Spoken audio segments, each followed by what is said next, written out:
Good morning students. मैं इस video में नमक के दरोगा का जो व्याख्या चल रही है ये लास्ट पार्ट है।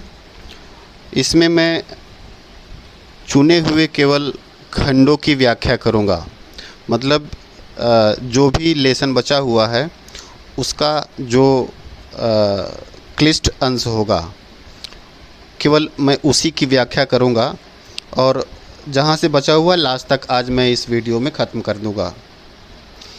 तो यहाँ तक हो चुका है कि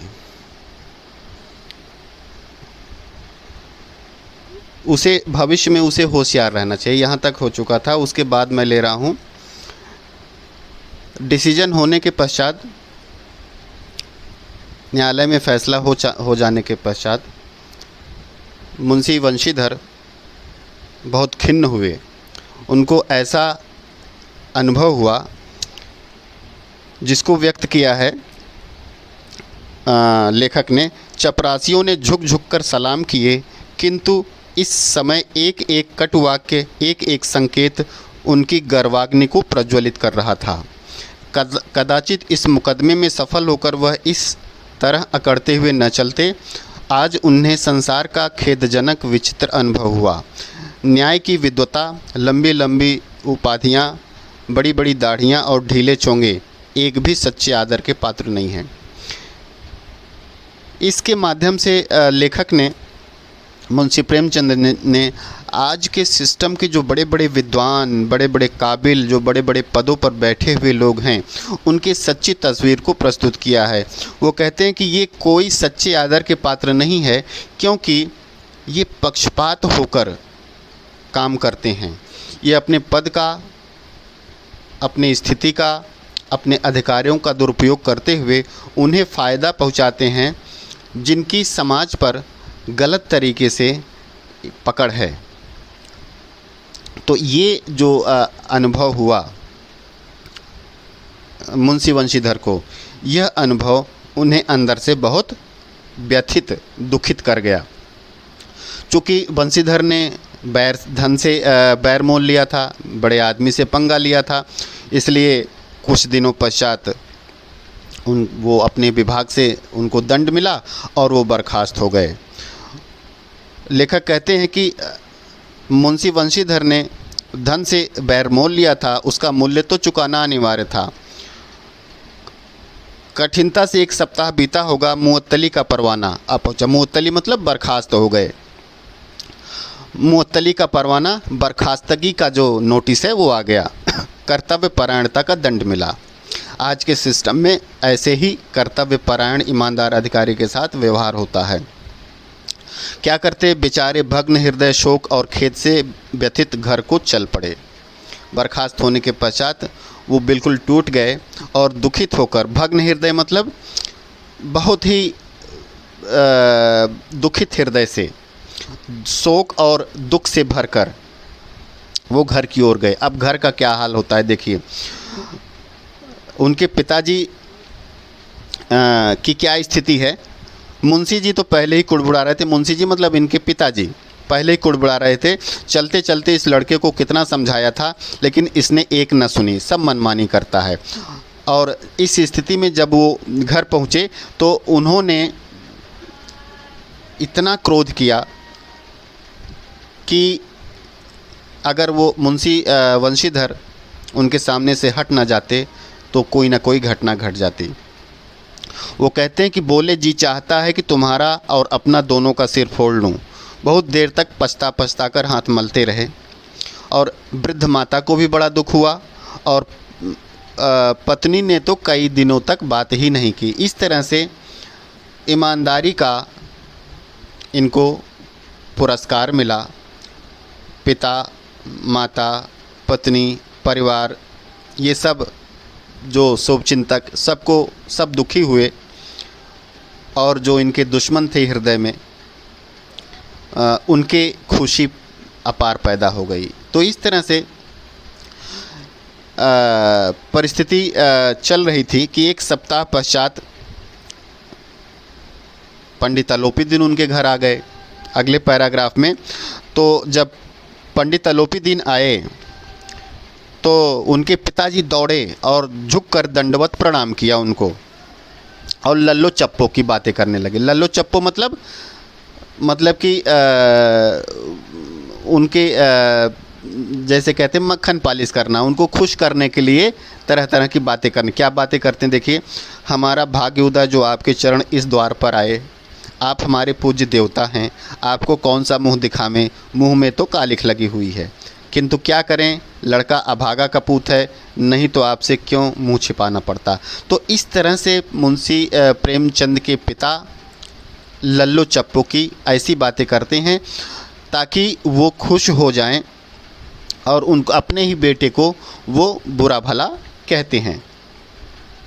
इसका उत्तर आलोपी जी ने क्या दिया, वो कहते हैं वात्सल्यपूर्ण स्वर में कहा, बड़े ही प्रेम से, ठंडे दिमाग से, मतलब जैसे कहते हैं कोई बहुत बड़ा शुभचिंतक जब कोई आपसे बात करता है बड़े प्रेम से भरकर, वात्सल्यपूर्वक मतलब जो अपने छोटों के प्रति वात्सल्य होता है, और जब उनकी हर तरह की दुख चिंता को निवारण करने का आपके अंदर अदम्य इच्छा हो, तब यह भाव वात्सल्य आता है। तो वो वात्सल्यपूर्ण स्वर में कहते हैं, कुल तिलक और पुरुषों की कीर्ति उज्ज्वल करने वाले संसार में इतने कितने धर्मपरायण पुरुष हैं जो धर्म पर अपना सब कुछ अर्पण कर सकें। वंशीधर के लिए क्या कहते हैं, कुल तिलक, अर्थात आपका बेटा कुल कलंक नहीं है बल्कि ये कुल तिलक है। और ऐसे कितने लोग हैं जो धर्म के नाम पर, अपने कर्तव्य के नाम पर सब कुछ अर्पण कर सकें, अर्थात ऐसे बहुत कम, लाखों में कोई एक मिलता है जो धर्म पर, कर्तव्य पर अपना सब कुछ बलिदान कर सके, न्यौछावर कर सके। इस तरह की बात पंडित आलोपीदीन करते हैं। जब पंडित आलोपीदीन को आते देखा, मुंशी वंशीधर कहा कि सोचे कि मुझे जलाने के लिए आए हैं, तो उन्होंने बड़े आत्मसम्मान के साथ उनका स्वागत किया। और तो वो समझ गए पंडित आलोपीदीन, वो कहते हैं कि दरोगा जी इसे खुशामद न समझिए, खुशामद करने के लिए मुझे इतना कष्ट उठाने की ज़रूरत न थी। उस रात को आपने अपने अधिकार बल से मुझे अपने हिरासत में लिया था, किंतु आज मैं स्वेच्छा से आपके हिरासत में आया हूँ। मतलब सारी मन की मैल दूर कर देते हैं, अपने हृदय को वो खोल कर रख देते हैं कि उस समय नदी के किनारे आपने एक दरोगा की हैसियत से कानून का पालन करते हुए मुझे हिरासत में लिया था, लेकिन आज मैं खुद आपकी शरण में, आपकी हिरासत में आया हूँ, स्वेच्छा से आया हूँ। अच्छा, वो क्या करने आए हैं बाद में खुल भी जाता है। आलोपीदीन ने विनीत भाव से कहा, विनीत मतलब बड़े ही विनम्र भाव से कहा कि नदी तट पर आपने मेरी प्रार्थना स्वीकार नहीं की थी, किंतु आज स्वीकार करनी पड़ेगी। क्या प्रार्थना थी कि उन्होंने एक स्टाम्प लगा हुआ पत्र निकाला और बोले कि इस पर हस्ताक्षर कीजिए। और उसमें क्या था, उसमें उन्होंने अपनी सारी जायदाद का मैनेजर नियुक्त किया था, 6000 वार्षिक वेतन, रोज़ाना खर्च अलग, सवारी के लिए घोड़े, रहने को बंगला, नौकर चाकर मुफ्त। इस तरह की जब उन्होंने शपथ पत्र पढ़ा तो उनका मुंशी वंशीधर का दिल एकदम साफ हो गया, उनकी आंखों में आंसू आ गए और उन्होंने बड़े गंभीर भाव से कहा, क्या कहा, यूँ तो मैं आपका दास हूँ, आप जैसे कीर्तिमान सज्जन पुरुष की सेवा करना मेरे लिए सौभाग्य की बात है, किंतु मुझ में न विद्या है, न बुद्धि है, न स्वभाव जो इन त्रुटियों की पूर्ति कर देता है। ऐसे महान कार्य के लिए एक बड़े मर्मज्ञ अनुभवी पुरुष की ज़रूरत है। अर्थात वो स्वीकार नहीं करते, वो कहते हैं इतने बड़े पद, इतने विशाल साम्राज्य की सुरक्षा के लिए आपको एक बहुत योग्य, अनुभवी, जिसके अंदर बहुत गंभीरता हो, एक उसके अंदर उम्र का अनुभव भी हो, परिस्थितियों का और दुनियादारी का अनुभव हो, ऐसे व्यक्ति की ज़रूरत है। मैं तो अल्हड़ हूँ, अनाड़ी हूँ, युवक हूँ, न मुझे दुनिया का अनुभव है, न ही मुझे उम्र का अनुभव है, तो मैं इस पद के काबिल नहीं हूँ। अब पंडित अलोपीदीन क्या कहते हैं, मुझ में न विद्वता की चाह है, न अनुभव की चाह है, न मर्मज्ञता की। मर्मज्ञता मतलब एक्सपर्टनेस, दक्षता, न कार्यकुशलता की, स्किल। न ही मुझे स्किल्ड पर्सन चाहिए, न मुझे एक्सपर्ट चाहिए, न मुझे कोई पढ़ा लिखा चाहिए। मैं इन सारे गुणों का महत्व खूब पा चुका हूँ। इतने दिनों का अनुभव मुझे बताता है कि इन गुणों का महत्व बहुत अधिक नहीं है। वो कहते हैं, अब सौभाग्य और सुअवसर ने मुझे वह मोती दे दिया है जिसके सामने योग्यता और विद्वता की चमक फीकी पड़ जाती है। अर्थात मुंशी वंशीधर वो मोती थे जिसके आगे, जिसकी चमक के आगे समस्त अनुभव, विद्वता, मर्मज्ञता, सब की चमक फीकी पड़ जाती, सब फीके पड़ जाते हैं। उनको चमकता हुआ मोती कहकर संबोधित किया मुंशी पंडित अलोपीदीन ने, और इस तरह से उनको बाध्य किया कि आप इस पद को स्वीकारिए। उन्होंने यहाँ तक कहा कि मैं ब्राह्मण हूँ और आपके द्वार से तब तक नहीं हटूँगा जब तक इस पद को आप स्वीकार नहीं कर लेते।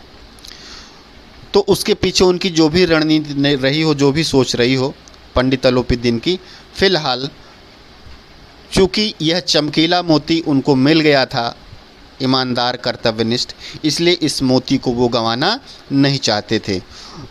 वो क्या कहते हैं अंत में, परमात्मा से यही प्रार्थना है कि वह आपको सदैव नदी के किनारे वाला, बेमुरौबत अर्थात नियमों से कभी समझौता करने वाला नहीं, जो नियमों से कभी समझौता ना करे, उद्दंड, उसी तरह उद्दंडता रहे, कठोर किंतु धर्मनिष्ठ। अर्थात जो दायित्व सौंपा जाए, उस दायित्व की पूर्ति के लिए जो कठोरता की ज़रूरत है, जो उद्दंडता की ज़रूरत है, जो बेमुरौबत होने की ज़रूरत है, वो सब हो। इस तरह से एक धर्मनिष्ठ दरोगा बना के रखे आप, अर्थात वह ईमानदारी, वह कर्तव्यनिष्ठा आपके अंदर बरकरार रहे, तभी आपकी ये जो चमक है मोती की तरह, ये इस पूरे समाज को प्रकाशित करती रहेगी। इस तरह से इस चमकदार मोती को अपने कब्ज़े में लेकर इस चमक का इस्तेमाल पंडित अलोपीदीन ने अपने साम्राज्य की, अपने संपत्ति की सुरक्षा के लिए नियुक्त कर दिया, और इस तरह से वो निश्चिंत हो गए। उन्होंने एक कर्तव्यनिष्ठ व्यक्ति को उसकी सुरक्षा पर नियुक्त करके वो पूरी तरह निश्चिंत हो गए। इस तरह से कहानी ख़त्म होती है। अधर्म पर धर्म की जय होती है, धन पर धर्म की जय होती है, और इस तरह से यह कहानी हमको एक बहुत बड़ा संदेश देते हुए अपना पटाक्षेप करती है।